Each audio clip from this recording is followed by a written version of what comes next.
I'm sorry to bother you. Hi, Miss Coleman. How you doing? Well, I'm still healing for the grace of God. I just had a couple of questions. I'm not here to argue or anything like that. I just had a few questions to ask you.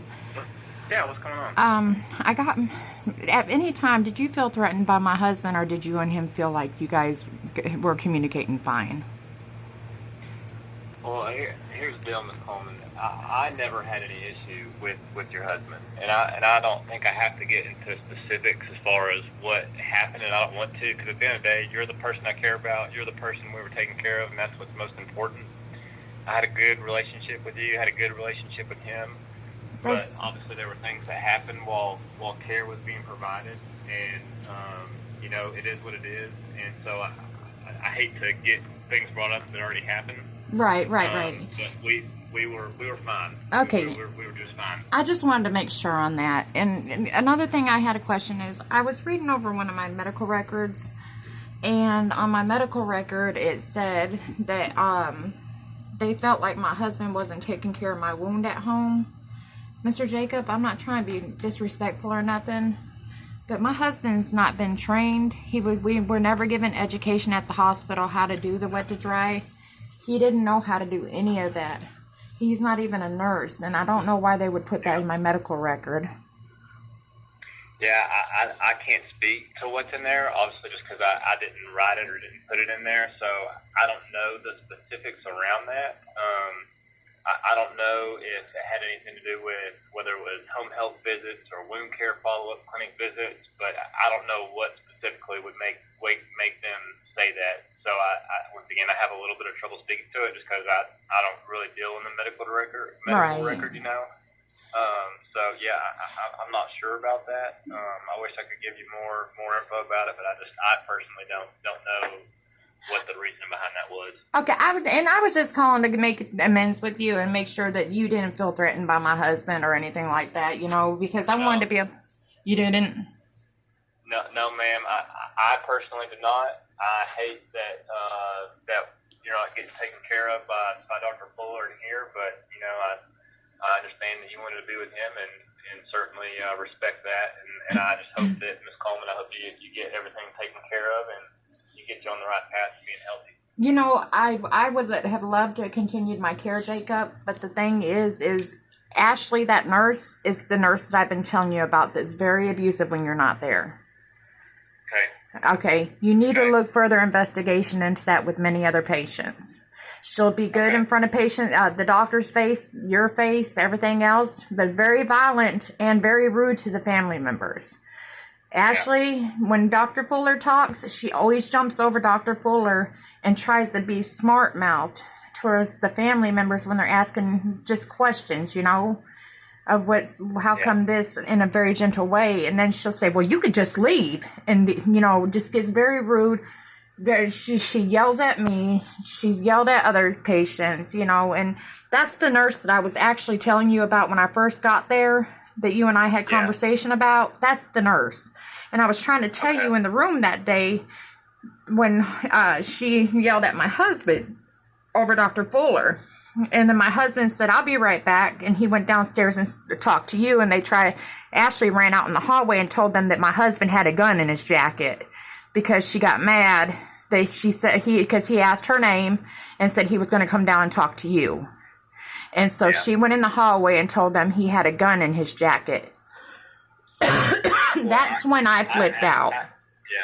Yeah. Well, I'll tell you, I will, just like anyone else that makes any kind of comment about that, I'll certainly do follow up with her and our manager and see kind of insights on what's happened with other patients, and I'll certainly look into that, and I appreciate you bringing it to my attention because we certainly want to make sure everyone has a good experience while they're in here. Yeah, well, the problem is now, I'm suffering at home because my husband can't be in there with me because she sat there and she did that. And that's the nurse I was trying to tell you that is very violent inside the room when you guys aren't in there. And then when Dr. Fuller comes in, it's like he don't have a voice. She talks like she's the doctor. Where's his voice? He's been my doctor since 2015. Yeah, Yeah. No, Did he lose it when Ashley became nurse? I mean, you know, I'm not being rude or nothing. It's just that when the doctor walks in the room, that's his patient. I understand she's standing behind him to listen and learn, but as a nurse, respect the doctor and the patient time. And keep your mouth shut, and don't be mean to patients when the doctors ain't there. You know, I'm going to tell you, Jacob, I wanted to stay. I'm very sick. I'm very sick. I've got huge holes in my stomach. Then they cut my home health care down to 1 day. You know. Ms. Coleman, I really wanted you to say too, and I sincerely mean that. I wanted it to be the best environment for everybody, and at the time, I don't think it was, and so I truly mean it when I say I hate that we're not taking care of you. And that doesn't mean we can't. I mean, I think we know kind of how that played out, but I certainly, at the end of the day, what I worry about and what I care about is making sure that you're taking care of yourself. Right. That's what's most important. And my husband takes good care of me when he's in there, and I have many nurses' phone numbers that would vouch and say that my husband has never got irate with them, never been rude to them, always kind, even prayed with your management nurse down there, by the way. You know, and as she asked, can we pray with her? And we prayed with her. And, you know, so for them to say he was, you know what I'm saying?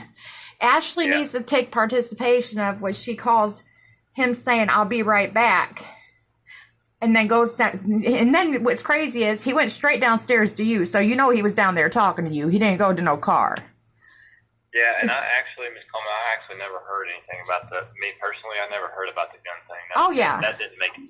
To me, so. But they did. Mike will tell you. Everybody will tell you. They called the cops. Told the cops that the cops on the premises that he had a gun in his jacket. Dr. Fuller even said, "I'm scared for my life. I think he's got a gun in his jacket." He went downstairs because he said he was going to come talk to you.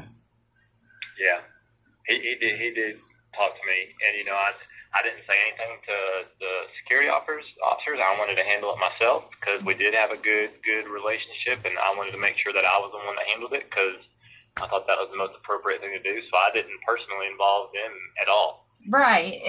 Once again, I don't know how that happened. Yeah, it was Ashley. She ran in the hallway and lied and said he had a gun under his jacket. Yeah. And that's a very serious accusation. Now, what would have happened if they would have called the police and my husband would have got shot when he got downstairs with you? Yeah. That wouldn't have been good, Jacob.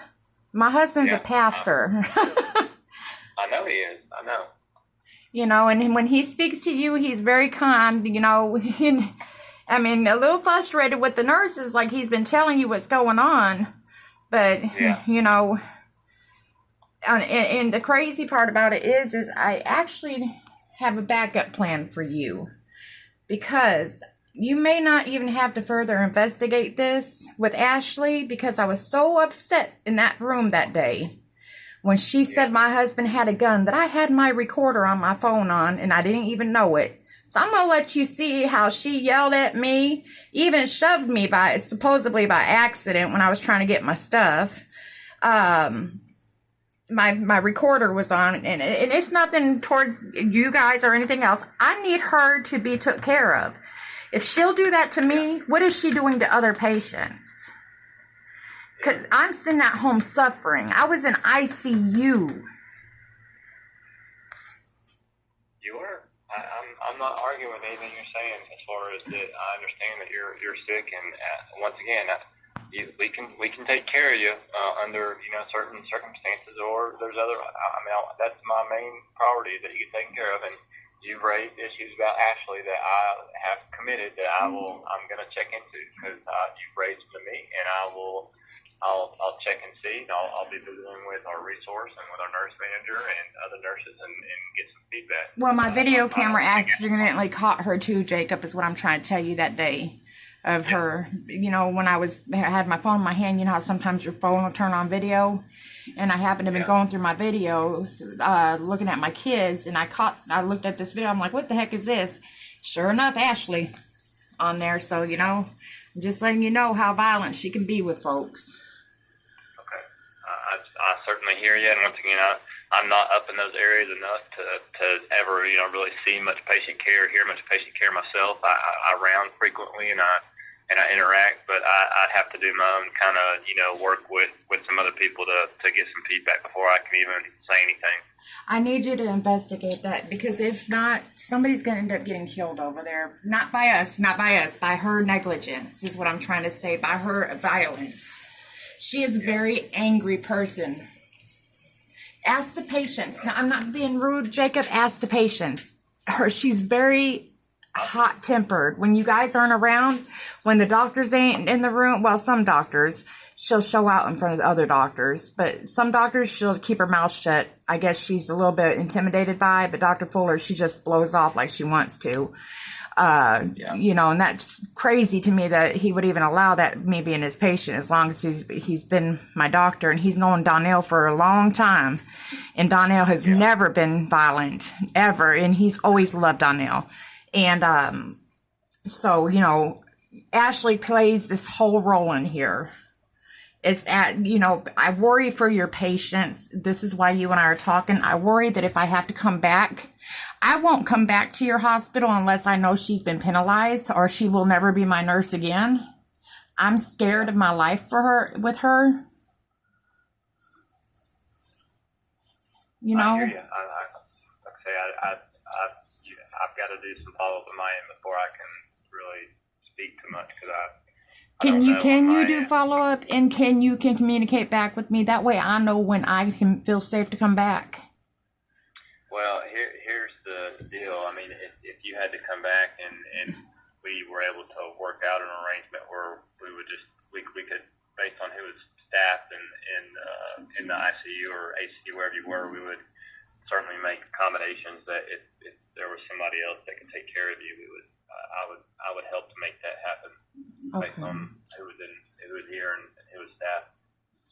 Okay, and if any time you want to see that video that I accidentally took, I don't mind showing it to you. Okay.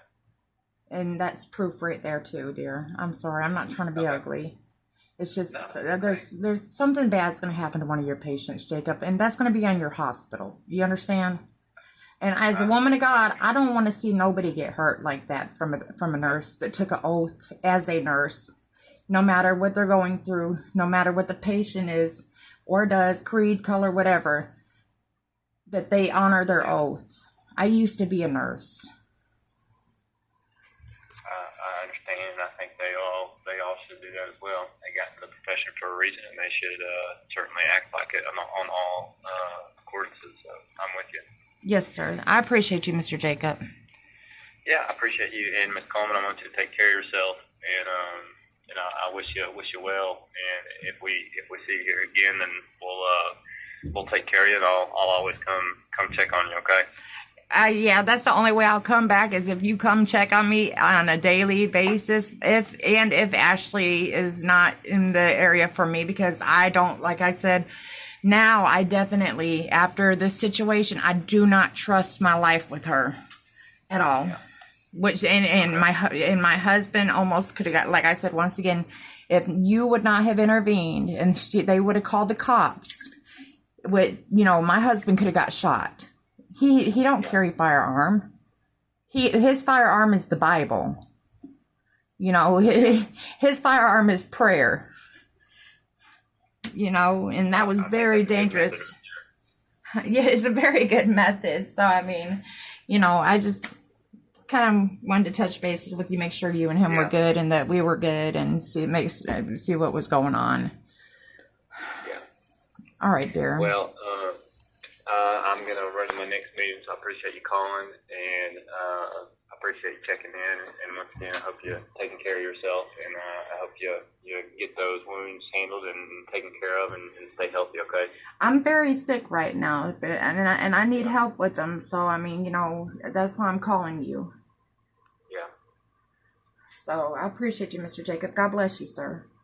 Yes, ma'am. You too. Thank you, sir.